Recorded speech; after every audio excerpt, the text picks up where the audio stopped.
Olá, você já admirou a cortesia de um cavalheiro ou a nobreza de uma dama?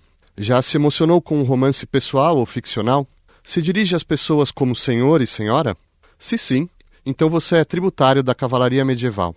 De certos ângulos, a história da humanidade parece pouco mais que a história da guerra.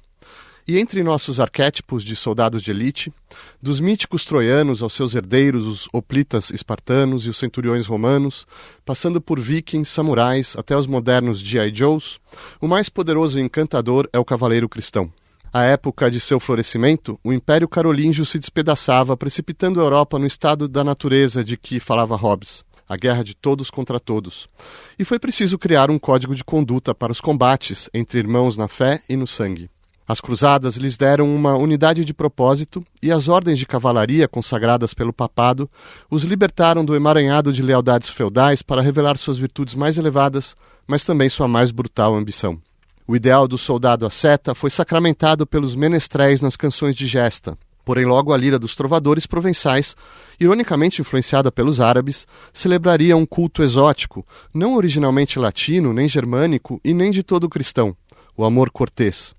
Mística e erotismo, proeza e prazer, generosidade e orgulho se entrelaçavam inextricavelmente no coração do cavaleiro, dilacerado entre a devoção à sua dama e ao seu Deus, à Nossa Senhora e ao seu Senhor, tema de 1000 baladas e novelas. Na Renascença, enquanto a pólvora relegava a espada à estratosfera simbólica, o cavaleiro da triste figura de Cervantes desferiu a mais letal humilhação à honra da cavalaria. O código cavalheiresco sobreviveria ainda no ideário do antigo regime, mas ante a decapitação de Maria Antonieta, Edmund Burke suspirou. A era do cavalheirismo se foi, a dos sofistas, economistas e calculadores venceu. Porém, assim como os renascentistas voltaram à antiguidade, a geração seguinte retornaria à Idade Média, plasmando uma nova mitologia poética, o romantismo. Em pleno avanço da era burguesa, o medievalista Léon Gautier diria com um triunfalismo quase quixotesco: há uma escola que pretende que o bem-estar é o único fim que uma humanidade regenerada deve perseguir. Estes sofistas se enganam grosseiramente.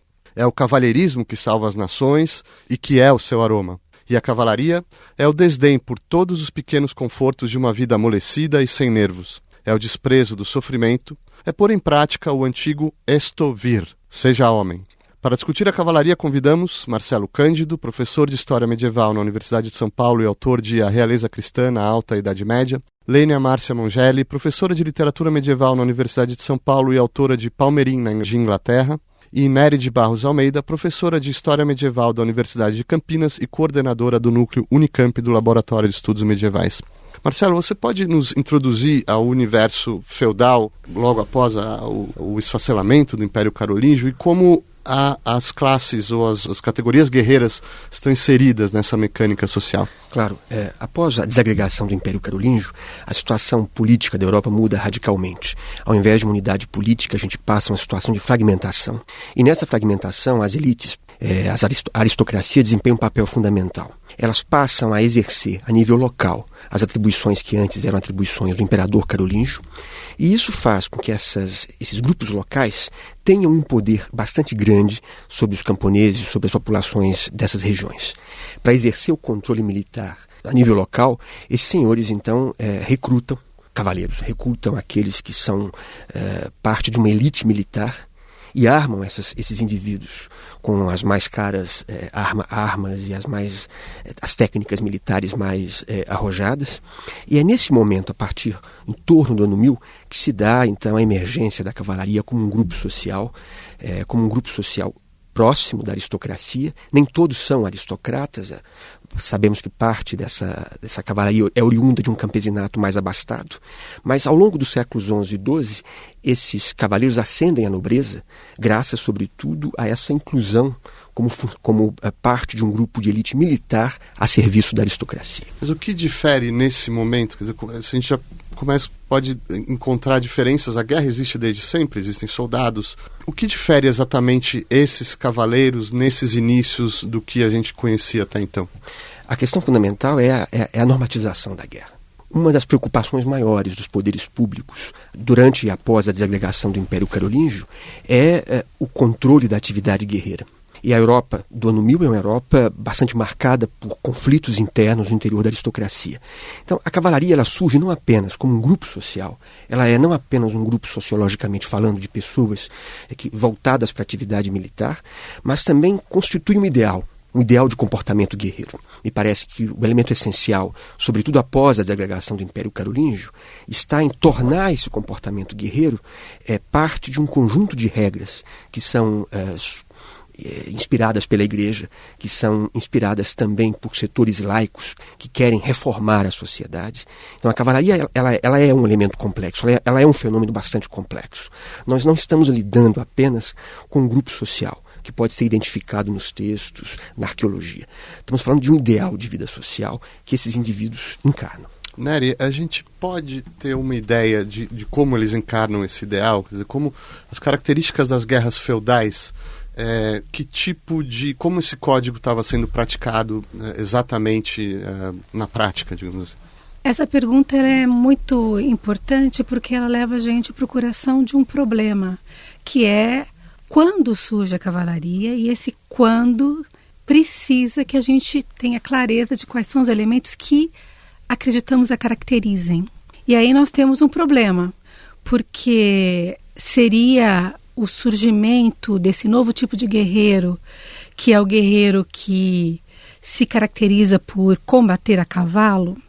Se seria isso, nós teríamos uma cavalaria já na passagem para o século, na entrada do século IX, com certeza. Seria esse combatente privilegiado, porque lutar a cavalo significa uma distinção imediata em relação à infantaria, que nunca desaparece na Idade Média, mas ela perde importância social, simbólica. E a gente tem um guerreiro que precisa de um armamento extremamente custoso, o cavalo, o estribo, que não apenas são custosos, mas também são novidades tecnológicas, digamos assim, desse período ao qual estou me referindo, a passagem para o século IX, início do século IX, importantes.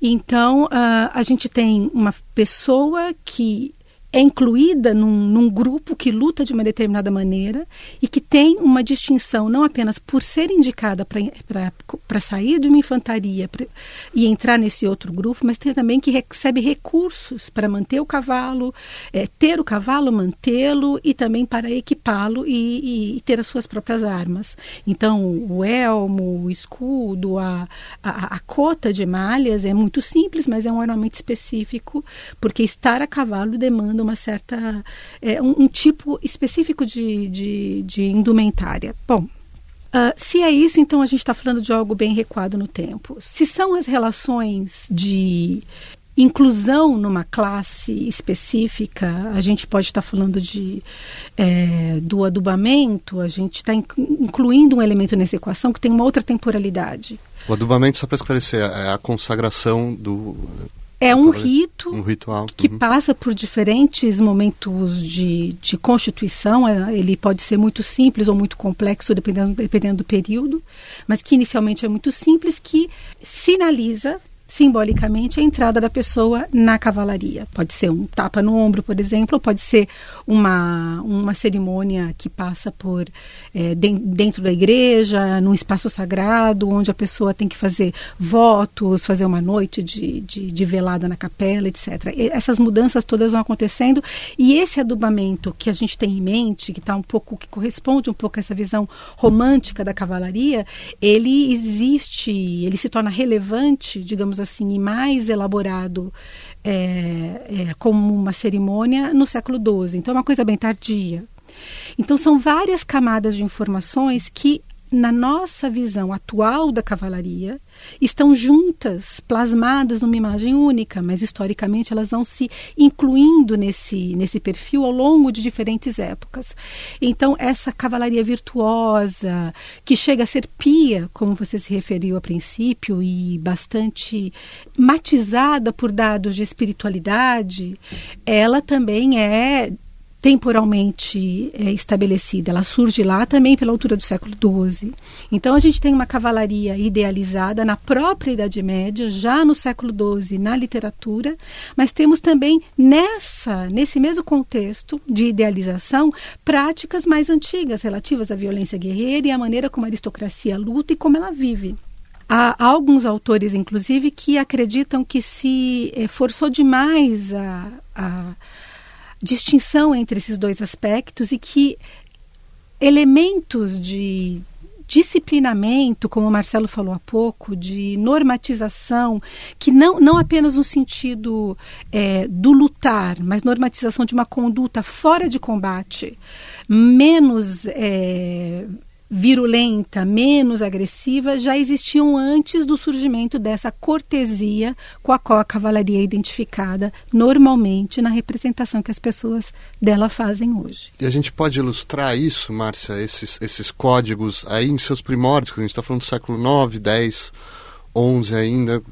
Quais são os casos, assim, quer dizer, se você puder um pouco apresentar para o nosso ouvinte como que eles vivem esse código, como que essa normatização funciona na prática? Na prática, você diz nos textos literários, né?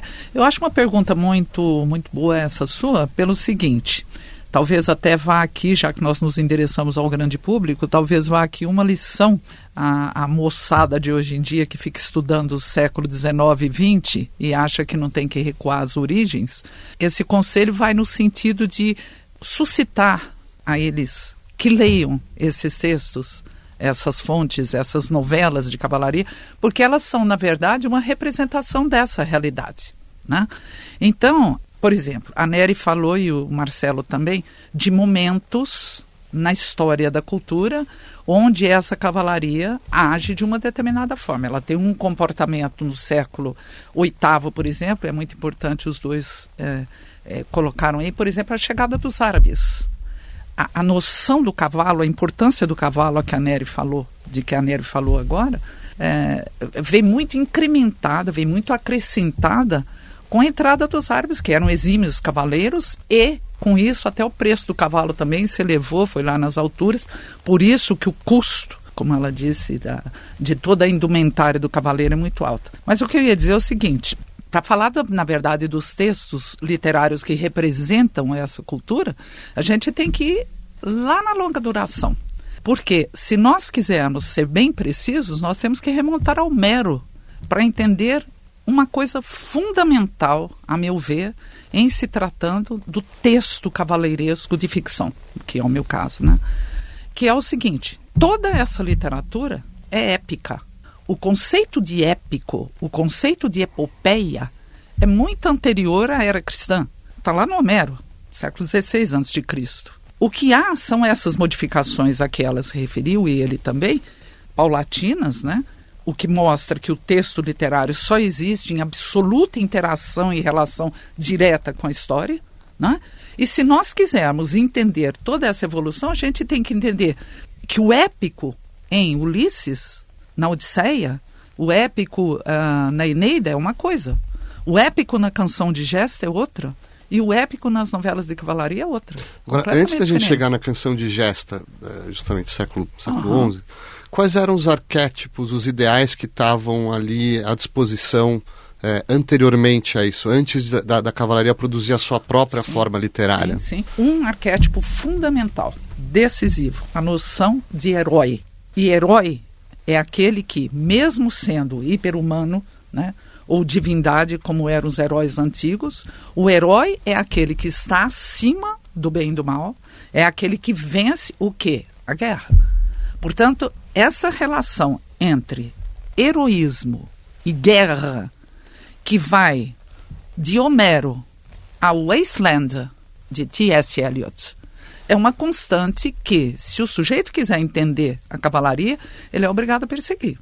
Então, já que você falou em modelos, o modelo comportamental é esse mesmo, é o heroísmo. Agora, o heroísmo entre os gregos tinha cunho nacionalista. O heroísmo na Grécia Antiga é modelo de uma civilização. Ulisses, Virgílio, a Eneida de Virgílio, o Enéas, são seres civilizacionais. Quando você apanha um Arthur, por exemplo, ele também não é outra coisa. a não ser um modelo civilizacional. Portanto, nós estamos lidando com arquétipos? Sim, só que esses arquétipos são adaptáveis às circunstâncias históricas. Então na longa duração, cada época faz o seu recorte, como a Nery diz, e faz essa adequação. Certo, nós vamos estar hoje o tempo todo lidando com esses planos, o entrelaçamento do plano ideal e do plano real, narrativas históricas e literárias.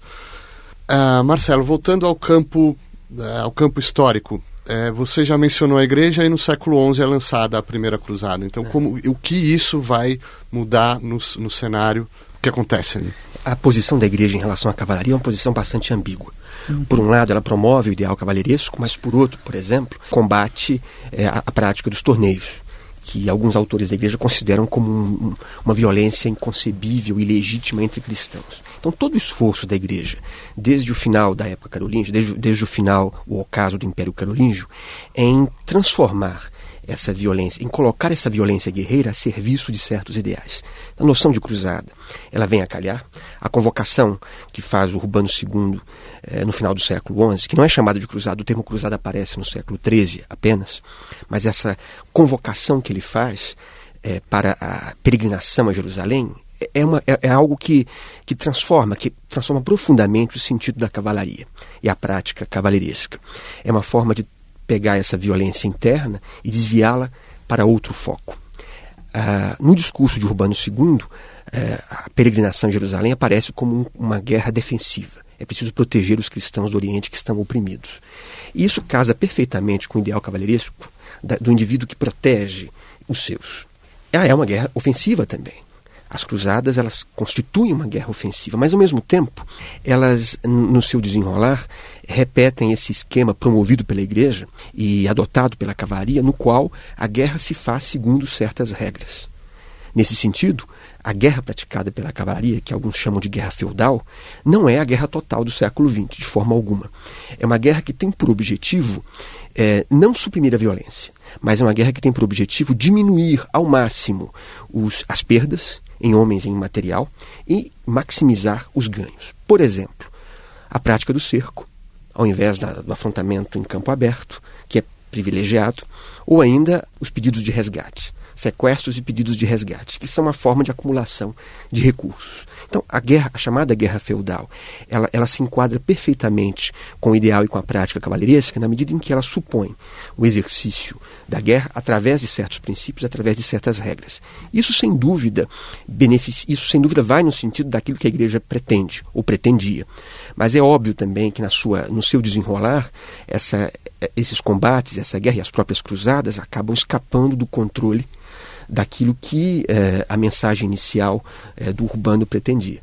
Para dar um exemplo, a Quarta Cruzada, em 1204, termina pelo saque de Constantinopla, que beneficiou bastante as cidades italianas. Isso significa, portanto, que as cruzadas, embora elas tenham como objetivo inicial essa transformação da violência guerreira em defesa da cristandade, ela acaba agregando em torno de si interesses em seu desenvolvimento, interesses e ideais que vão muito além daquilo que a igreja pretendia inicialmente. Nery, o que são as ordens de cavalaria e como elas se diferem das corporações militares, das organizações cavalheirescas até então? Nós temos, na verdade, ordens militares, que são ordens religiosas, que se desenvolvem no período das cruzadas em torno de alguns guerreiros que têm a intenção de proteger o caminho dos peregrinos que estão indo para a Terra Santa. Os templários são os mais famosos, existem filmes a respeito deles, etc.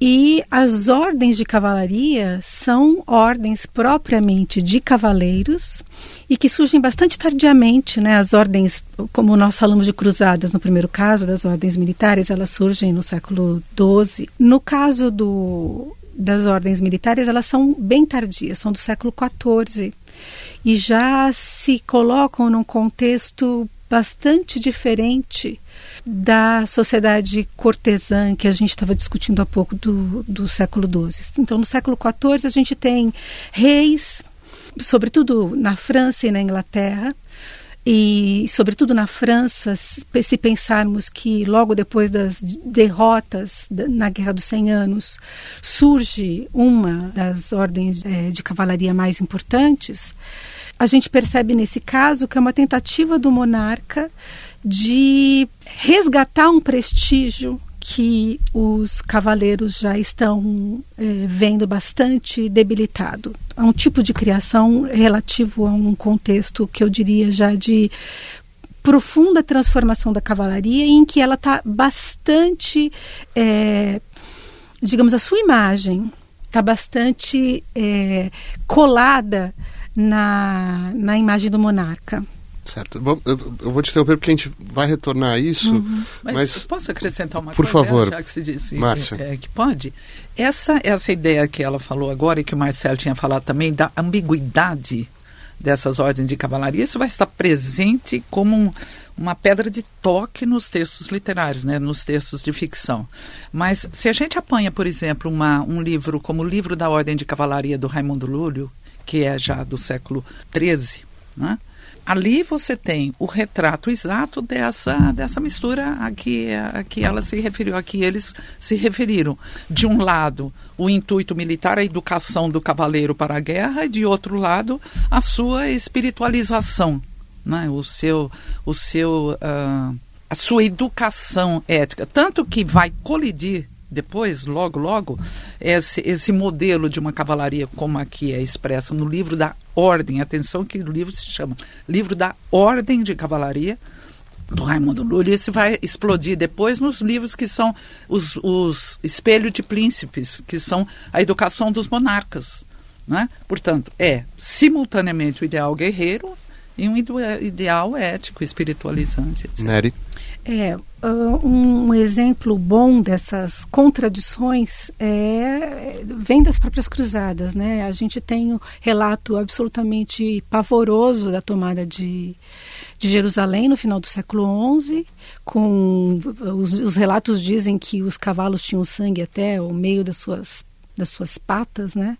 E ao mesmo tempo nós temos relatos de encontros entre chefes militares cristãos e muçulmanos para resolver questões sobre a ocupação de determinados territórios de interesse de ambos. Então, digamos, eu não me lembro direito o nome da cidade, mas uma cidade muito próxima ao Cairo era alvo dos cristãos. Ela estava sob domínio muçulmano e os cristãos fazem um acordo para não chegar ao Cairo, porque interessava a liderança muçulmana que estava no Cairo não combater os cristãos naquele momento. Então, há formas diferentes de conduta durante a guerra.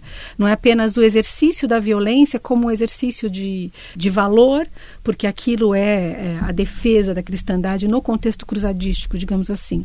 Mas, de qualquer maneira, eu acho que esses dois componentes, eles são permanentes dentro da ideia de cavalaria e a gente tem que se perguntar por que essa literatura ela idealiza tanto o cavaleiro. Né? Porque a nossa imagem vem dessa herança fortíssima que a literatura deixou sobre o que teria sido a cavalaria. Né? Que tal, Marcelo? Podemos continuar nessa linha? Porque a gente está falando de um tema cercado de mitos. Então, acho que é o momento de distinguir a realidade da ficção, os ideais, das práticas. Quer dizer, como que os códigos cavalheirescos, como que eles estavam funcionando ali na prática, com as cruzadas, das cruzadas? Né? Se é que a gente pode distinguir. É um trabalho difícil, toda a dificuldade do historiador em conseguir, através dos textos que ele tem em mãos, para analisar a diferença entre o ideal e a prática social. Mas no caso das cruzadas, tomando aqui aquilo que a Nery acabou de dizer, ela se referiu a pactos feitos entre cristãos e muçulmanos. É muito importante lembrar que as sociedades medievais são sociedades extremamente hierarquizadas. O cavaleiro, à medida em que ele ascende socialmente, ele se identifica com a nobreza, com a mais alta aristocracia. E a gente observa, através desses pactos feitos durante as cruzadas, que esses cavaleiros se sentem mais próximos dos nobres muçulmanos do que dos soldados rasos cristãos, apesar das diferenças existentes entre os grupos. Esses pactos mostram que essa sociedade, a própria lógica cavaleiresca, ela é marcada por uma ideia de distinção social. O cavaleiro é um indivíduo que se sente que socialmente falando, alguém que se situa no topo da pirâmide social. Nesse sentido, a diminuição da violência através desses pactos é feita sobretudo para poupar a vida e os recursos desses grupos privilegiados. Não há nenhuma preocupação, digamos assim, com a situação dos soldados que lutam em ambos os lados. Então, me parece que um elemento interessante para pensar as práticas sociais do período é observar como é que a cavalaria, como é que os ideais de cavalaria refletem a profunda hierarquização dessas sociedades. E é muito importante também lembrar que isso também mostra um outro aspecto que é profundamente contemporâneo. O século XIX, sobretudo o século XX, tentaram mostrar as cruzadas como um choque de civilizações. As cruzadas não foram um choque de civilizações. Nós temos aí esses pactos que mostram muito bem isso. Esses indivíduos que participam desse movimento, eles têm ideia das diferenças que existem. Muitas vezes o outro é descrito da forma pior possível. Os massacres, como a Nery mencionou, eles são frequentes. A tomada de Jerusalém é um bom exemplo disso. No entanto, é preciso ressaltar que essa guerra, que esses conflitos, eles não têm a característica que os conflitos modernos e contemporâneos têm. Uhum. Márcia, podemos justapor a essa descrição justamente o plano ideal, porque a partir do século XII, talvez antes, mas a partir do século XII, claramente a gente já tem uma literatura genuinamente cavalheiresca nas canções de gesta. Qual é a figura de heroísmo que está sendo consagrado nessas primeiras canções de gesta? Existe uma diferença bastante grande entre as canções de gesta e as novelas de cavalaria, né? Certo. Então, o Hegel, por exemplo, é um filósofo que estabeleceu 3 etapas para o épico. As epopeias, as canções de gesta e as novelas de cavalaria. Ele chama as novelas de cavalaria, tais como elas aparecerão no século XII, a partir do século XI e XII, como o terceiro gênero, a terceira modalidade da época. Na opinião dos teóricos em geral, a diferença fundamental, e eu acho até discutível até um certo ponto, entre as canções de gesta e as novelas de cavalaria está exatamente no sentido de realidade entre umas e outras. É que as canções de gesta lidam, em geral, com heróis reais existentes. Por exemplo? Como, por exemplo, Carlos Magno. Todo um ciclo de canções de gesta estão em torno da figura esplendorosa, esplêndida, fundamental do Carlos Magno. A começar da Chanson de Roland, que é uma das mais importantes. Cid, o Campeador, é outra canção de gesta fundamental. Todos os Guillaume, né? Há um ciclo dos Guilhermes na França. São personagens históricas, reais, documentalmente comprovadas. E os feitos delas são feitos, entre aspas, reais. Por que eu digo entre aspas reais? Eu me lembrei aqui agora até de um livro que é a tradução da Nery, do Barthélemy, A Cavalaria, em que ele mostra o tempo todo, ao examinar aquela documentação toda, o quanto que realidade e fantasia na descrição se miscuem. É difícil em determinados momentos você estabelecer o que é real e o que é criação do narrador, que muitas vezes é um narrador anônimo. Tantas dessas canções de gesta têm narrador anônimo. Ao contrário, quando nós chegamos às novelas de cavalaria propriamente dita, aí nós estamos já no âmbito da ficção. Muitos consideram essa ficção desvairada, e eu sou rigorosamente contra essa opinião. De desvairada ela não tem nada, porque ela voa, ela edulcora, como dizem muitos, né? Mas ela está rigorosamente plantada na história. Ela decorre dos acontecimentos históricos. E se elas adoçam a pílula desse tema guerreiro, elas o fazem exatamente por isso que o Marcelo estava dizendo, dessas hierarquias, principalmente as eclesiásticas, para atender alguns desígnios e alguns ditames da própria igreja.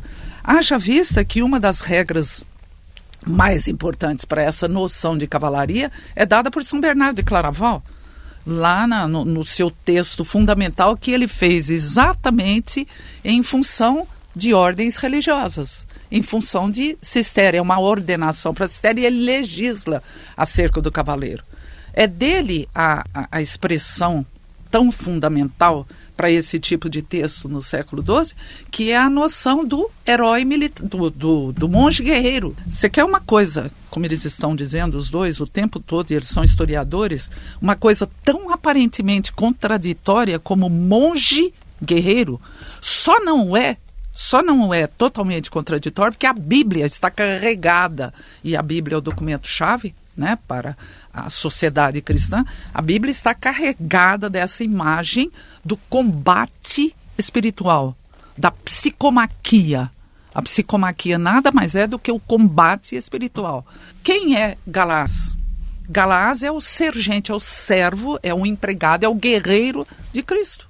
Não é? Então, essa junção que é aparentemente paradoxal, que é aparentemente contraditória, não o é, porque está plantada nessa concepção histórica das ordens religiosas. Agora, além dessa distinção que você apontou no início entre as fontes históricas e o que você até se referiu como possível desvario ou ficcionalização, existe uma diferença também, eu queria que vocês avaliassem talvez se faz sentido isso, mas claramente nas primeiras canções o registro épico é referente a guerreiros, quer dizer, a ideia do guerreiro, e aí a gente vai passando nas novelas de cavalaria para um registro já romântico, digamos assim, né? Quer dizer, existe uma transição aí entre a figura do guerreiro puro e simples até o soldado, digamos, o soldado errante, etc. Tal. Colocando um monte de coisa aqui na mesa, mas eu queria ouvir vocês a esse respeito. Voltou? Por favor, Márcia. Na verdade, aí eu não aguento. A distinção é só de tom. Porque, na verdade, as canções de gesta lidam igualmente com feiticeiros, com almas do outro mundo, com presságios, com bruxarias, com ideia de que choveu, aquilo é um castigo que cai sobre o guerreiro. O falcão que voou em tal lugar, isso é indício de que a guerra X vai começar. Isso está presente literalmente também nas canções de gesta. Mas vamos lá, o que prevalece é a figura central, é o protagonista. Esse sim é uma figura real. Mas aquilo que o cerca é, na verdade, quase tão fantasioso muitas vezes nas descrições quanto vai ser a ficção posterior. Qual é a diferença de tom? É que lá agora, com uma série de acréscimos que nós ainda vamos falar, né? Esta parte fantasista prevalece sobre a descrição objetiva e sobre a guerreira. É o que eu queria, na verdade, eu estou ansioso para introduzir aqui já há algum tempo, é justamente o amor cortês, o amor romântico, que me parece nos primeiros épicos, na canção de Roland, por exemplo, não chega a ter um papel muito importante. Como que ele surge nesse cenário? Nery? O Fun Amour, que vai ser chamado no século XIX de amor cortês, ele é um tópico dessa literatura. No entanto, se você me permite fazer um pequeno desvio, e depois eu deixo para a Márcia complementar, já que ela é especialista na literatura, é legítimo a gente se perguntar a importância, a relevância desse tema na literatura. Eu me pergunto, porque a gente faz uma leitura romântica dessa literatura e desse tópico em especial na literatura. Então, quando o Chrétien de Troyes, por exemplo, escreve um Tristão perdido, mas o Tristão dele provavelmente se chamava o Rei Marcos e Isolda Loira, eu me pergunto o quanto é que a gente olha adequadamente para essa matéria, ou seja, procurando percebê-las. Eu digo nós como não especialistas em literatura, evidentemente. Como é que nós, contemporâneos, olhamos para essa literatura como uma literatura do século XII, ou estamos lendo essa literatura pelo viés romântico do século XIX. E, de fato, quando a cavalaria é olhada no século XIX, ela tem um lugar muito importante num ideário nacionalista, que eu acho que já foi comentado aqui, e ela acaba, de certa forma, sendo uma resposta afirmativa para a crítica que se fez no século XVIII, sobretudo no contexto revolucionário, à Idade Média. A Idade Média feudal, senhorial, era ruim porque ela era autoritária, porque ela era dominada pela ideologia eclesiástica, que era obscurantista, e assim por diante. O romantismo é uma reação a esse contexto revolucionário, em boa medida, e nele a Idade Média que vai ser recuperada, resgatada, é a Idade Média romântica criada romântica a Idade Média em torno da memória cavaleiresca. Então eu me pergunto quanto é que esse Fanamur é importante. Ele aparece na literatura como uma relação entre homem e mulher diferente daquela que até então se colocava, onde o homem e a mulher são colocados no mesmo plano, ou até a mulher num plano superior, em que o homem, o guerreiro, ele tem como uma das suas principais funções defender a honra dessa mulher. Defender em todos os sentidos, mas sobretudo muito atento à honra dela. E então há muitas interpretações sobre o que isso significa. Se realmente a gente tem nesse momento um resgate da mulher, uma valorização da figura feminina, e muitos historiadores acreditam que não. Acreditam que o envolvimento amoroso que muitas vezes aparece numa relação numa relação adúltera, a mulher é casada e o cavaleiro vai lá e a corteja e ele é ligado ao marido dela, que é seu senhor, que essa relação, na verdade, triangular, ela é uma representação da relação dele com o próprio Senhor. Então existem interpretações a respeito que meio que desromantizam, né, a abordagem e colocam a mulher numa posição que ela não tem numa visão decimonônica. Então é uma questão muito interessante, mas é uma questão controversa, porque envolve esses filtros de outro período olhando para a Idade Média e com intenções de presentificar a Idade Média com objetivos muito concretos, no caso políticos. Que tal, Marcelo? Até que ponto isso espelha a realidade? Até que ponto essa nova simbologia está mudando comportamentos? Um dos grandes problemas do estudo da história medieval é o fato de que ela foi reapropriada, eu diria até fabricada no século XIX, com objetivos claros, no caso francês, alemão. O objetivo era construir narrativas nacionais. Então todo o período, como foi dito aqui pelas minhas colegas, todo o período medieval acaba sendo, e a cavalaria em particular, acaba sendo retomado com esse objetivo claro. Então, cada historiador no século XIX olha para o período medieval como uma forma de tentar entender a genealogia das suas próprias nações. No caso da cavalaria, ela desempenha um papel fundamental nessa retomada, porque o final do século XIX e a primeira metade do século XX são profundamente marcadas pelos conflitos militares na Europa, por guerras terríveis. E essa apropriação vai até o paroxismo, os casos mais absurdos e radicais, o caso talvez mais emblemático que conhecemos e o mais terrível também, que é o fato de que as SS, o grupo de elite da Alemanha nazista, responsável em boa parte pelo Holocausto, se calcava no modelo da cavalaria. Henrique Himmler, o chefe das SS, via esse grupo como uma espécie de herdeiro da cavalaria medieval. Então, essa apropriação constante faz com que o estudo do período medieval coloque inúmeros problemas. Um historiador americano, o Patrick Gilly, falou em sedimentos, em tentar tirar esses sedimentos criados pelos séculos seguintes para tentar entender melhor a Idade Média. O problema também, suplementar, é que os próprios autores medievais olham para o seu período, olham para essa realidade a partir de uma certa visão que lhes é muito peculiar. Então nós não estamos lidando, no fundo, com a realidade, mas sim com visões sobre essa realidade. O exemplo do amor cortês, eu acho que foi bem evocado aqui nesse sentido, e que consiste ao mesmo tempo num problema e a meu ver, no grande interesse da história medieval.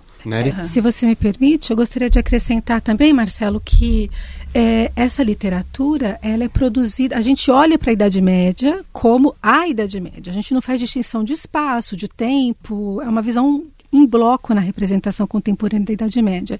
E isso impede que a gente dê valor para as diferenças dentro dessa própria, desse testemunho literário da cavalaria. Então, a matéria é produzida em diferentes espaços, em diferentes tempos, que tem diferentes objetivos, e um mesmo autor que tem uma obra contraditória, como a obra do Chrétien de Troyes, que provavelmente é o mais famoso autor cortesão do período, que tanto vai, de certa forma, enaltecer uma relação adúltera, quanto ele vai falar a favor do casamento. Então, e sendo ele mesmo clérigo, então ele tem uma perspectiva da corte, que é a perspectiva que decorre do apoio que ele recebe para escrever a sua obra. Ele é convidado, ele tem um mecenas na corte que leva à elaboração desses textos, mas tem a formação eclesiástica dele e todo o arsenal, digamos assim, intelectual de que ele dispõe, que envolve essa literatura antiga de que fala a Lene, uma cultura antiga, uma cultura bíblica, além da experiência que ele tem ali naquele momento e as intenções por trás do convite para que ele escreva, que certamente tem impacto sobre o tratamento que ele vai dar num determinado momento a um determinado tema. E os momentos são diferentes. E isso reverte em escolha de temas, em tratamento de temas, valorizando mais uma relação favorável ao casamento e num outro momento contrária. Né? Então, esse dado, produzir na corte, trabalhar com a matéria da Bretanha na corte inglesa é uma coisa, dentro da corte Plantageneta. Geralmente, a matéria que é trabalhada ali, essa matéria da cultura bretã, que é trabalhada ali em texto, ela é um produto favorável ao fortalecimento e ao enaltecimento dessa dinastia real. O que não acontece em outros espaços, são outros interesses, outras preocupações. Márcia, dentro eu dessas... preciso acrescentar, não vou nem então deixar você isso. formular a sua pergunta, Perfeito. porque eu estou aqui, me contendo, porque Diga eles lá. estão me provocando, você concorda, né? Vamos lá. Essa questão do amor cortês é uma das coisas, primeiro, mais belas, na minha opinião, e segundo, seríssima, como diz a Nery, e eles têm toda a razão de que cada momento é um, cada contexto é um. Mas o amor cortês é uma coisa tão séria, dentro não só da ficção, quanto da própria igreja do tempo, porque ela traz para a ordem do dia uma coisa terrível, que é a carnalidade, que é a paixão. No momento em que, da reforma gregoriana, a igreja acaba de legislar sobre o casamento, sobre a confissão auricular, sobre a origem das famílias, sobre os filhos, sobre o sexo no casamento, e vem o amor cortês. Olha, eu estou arrepiada de falar nisso, eu não consigo me conter. Vem o amor cortês, que na fala dos trovadores é uma coisa belíssima, e simplesmente seduz esses cavaleiros que são guerreiros. E isso não é ficção. Isso é realidade, isso é documental. São Tomás de Aquino escreve metade da Suma Teológica para falar do problema do pecado da carne, do problema da sedução do sexo. E os trovadores, que todo mundo diz, e eu tenho chiliques quando alguém diz isso, que trata da mulher espiritualizada, meu caro amigo, espiritualizada até uma certa altura, retoricamente espiritualizada, porque na verdade ela ocupa muito bem a cama do patrão, a cama do servo, a seu bel prazer. Isso está documentalmente pregado pelo André o Capelão, no De Amore, não é, que ele diz lá, o amor é livre de qualquer marca. Pouco importa que este documento não seja tido como fidedigno, não se sabe se foi ele quem realmente escreveu, só que ele é sintomático de um imaginário. Não é à toa que desde a República Platão já pregava desesperado contra o perigo sedutor dos poetas. Porque os poetas vieram a campo com essa sedução do amor à dama, e se de um lado a gente diz que esse amor pode ser espiritualizado na cantiga de amor, por exemplo, na cantiga de amigo não é. A moça dorme com o namorado enquanto ela vai para a romaria. Ela vai para a romaria ver o santo tal, mas isso é um pretexto para ela se encontrar com o namorado e, entenda-se, dormir com ele. Não é um amor platônico, é um amor carnal, é um amor físico. Ora, a igreja fica desesperada com essa realidade que é real, que é verdadeira. Fica desesperada e prega o quê? Exatamente a sacralização desse amor pecaminoso. Esse amor, Marcelo, é uma coisa tão, tão terrível para o imaginário do tempo que até o século XIX, que a Nery falou agora mesmo da romantização, eles estarão preocupados com o desencaminhamento das donzelas virtuosas por força dessa literatura. Isso é o que o Dante colocou na Divina Comédia. A condessa da Rímini foi desvirtuada por quê? Porque enquanto ela estava com seu amante, foi morta pelo marido, seu amante Malatesta, o que ela estava lendo? Lancelot e Ginevra, que é o mais contundente exemplo de uma carnalidade que supera toda e qualquer norma e toda e qualquer ética da cavalaria. É mole que o Lancelot trai o seu rei. Não importa que isso seja ficção. Isso dentro da ética da cavalaria a que eles estão se referindo, é um crime gravíssimo de lesa majestade. E ele não consegue conter essa paixão. Essa paixão, ela irrompe e é contra ela que a igreja se bate. Isso vai prevalecer uma força imensa até o século XVI. Então, o tal do amor, que a Nery falou, né, que tem todas essas implicações que ela disse, mas é um tema real na cavalaria. Tanto que os cavaleiros do século XVI vão substituir a busca do Graal, que é um objeto sagrado, pela busca da mulher. A que é que visa a cavalaria do século XVI? A conquista da dama. Por quais razões? Essas que eles estão apontando aqui. Razões sociais. Razões até, no caso do século XVI, imperialistas. Agora, estando no século XVI, Marcelo, nós temos eventos dramáticos aí, muitos, a conquista do Novo Mundo, a descoberta da pólvora, a divisão da cristandade. Como que a cavalaria, para emprestar a expressão célebre do Huizinga, o outono, né, da Idade Média, como que a cavalaria está vivendo essa transição, ou talvez até o seu declínio, a sua destruição? Me parece que a questão que marca profundamente esse ocaso da cavalaria, não no plano literário, evidentemente, sim, mas no plano social e político, é a emergência das monarquias nacionais, a centralização política.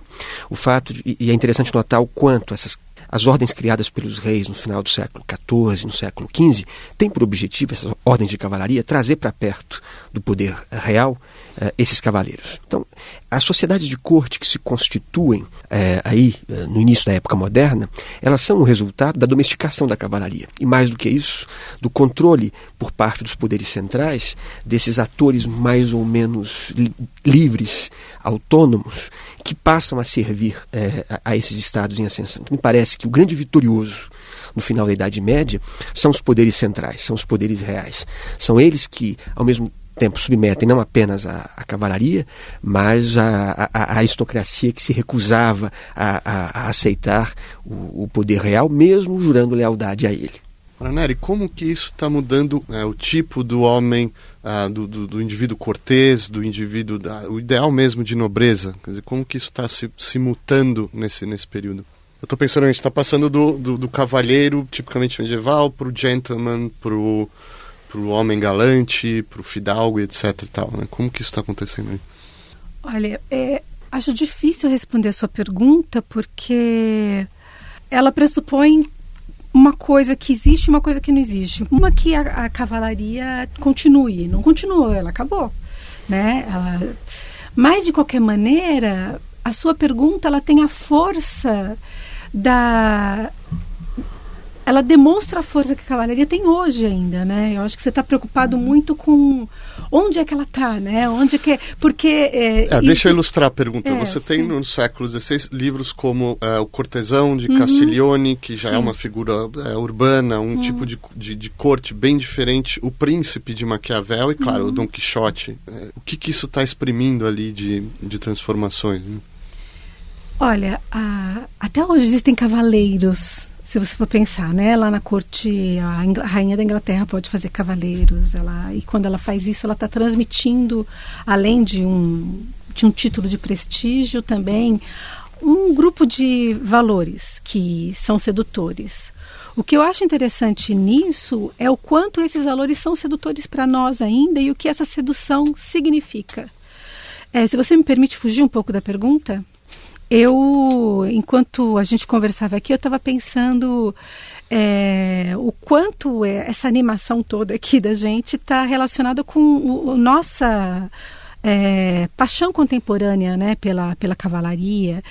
E ela entra na nossa maneira de perceber o mundo de maneiras positivas e negativas. Eu me pergunto quanto é que esse ideal cavaleiresco não está alimentando, menos no Brasil, mas na Europa, evidentemente, essa ideia do choque de civilizações a qual o Marcelo se referiu, e que acredita contra todos os fatos medievais, que haveria ali no período medieval o testemunho de uma incompatibilidade entre cristãos e muçulmanos, por exemplo, que a própria ética cavalheiresca ali na prática desmente, porque ela tem recursos para realizar os seus pactos e que não e onde tudo não é só resolvido pelo uso da arma.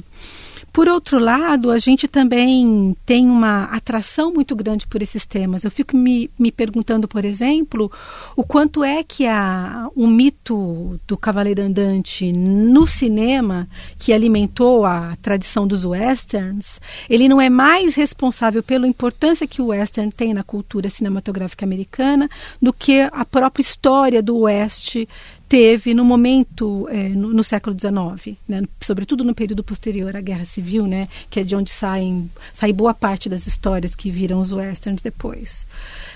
O Star Wars é um filme bastante calcado na lógica do cavaleiro andante transformado em um western, né, uma releitura do western praticamente, mas de uma maneira com resultados bastante diferentes. Mas, por outro lado, tem uma outra resposta da violência medieval que se manifesta hoje no nosso imaginário quando as pessoas simplesmente ficam absolutamente fascinadas por Game of Thrones, que do ponto de vista da apropriação da imagem da cavalaria, é um pedaço da imagem da cavalaria brutal, não é? Não é o pedaço do valor, digamos assim, daquele que está ali num Shane ou num Star Wars, mas que está dentro de uma outra parte da representação da cavalaria. Então, essa tensão permanece no nosso imaginário, né? Então, é por isso que é importante a gente não só lidar com a história no passado, mas como esse passado faz a nossa memória no presente e constitui valores. Então, nesse sentido, eu estou dialogando um pouco com o texto introdutório, que é muito laudatório da cavalaria, mas nessa imagem de cavalaria tem outras potências importantes que é preciso resgatar para enfrentá-las, né? Com relação à nossa própria visão da violência, a nossa aceitação da violência em certas circunstâncias. Né? Será que existe de fato essa violência justificável pelo garbo, pelo brilho da aristocracia guerreira, cavaleiresca, portanto? Certo, aproveitando essas considerações da Nery, será que a gente pode falar agora, nos instantes finais, do legado, então, da cavalaria? Já nos instantes finais? Já passou? Infelizmente. Eu sofro sempre com isso. Nossa. Então, eu queria pegar agora, só porque a Nery falou e você também, a questão do cavaleiro errante. Né? Essa figura, por exemplo, do cavaleiro errante, né? E que a Nery colocou muito bem, e fica muito misturado realmente a questão da fantasia com a questão da realidade documental, mas essa presença do cavaleiro errante foi cunhada pela ficção com uma força tal que ela impregnou inclusive a mentalidade dos próprios reis.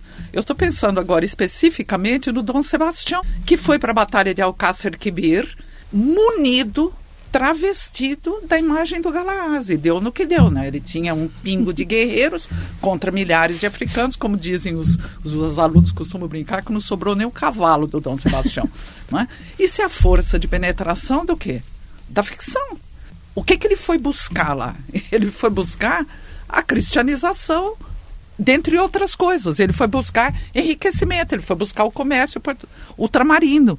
Não é? Ele tinha toda uma injunção política, ele era movido por isso, mas ele estava se alimentando de uma ficção.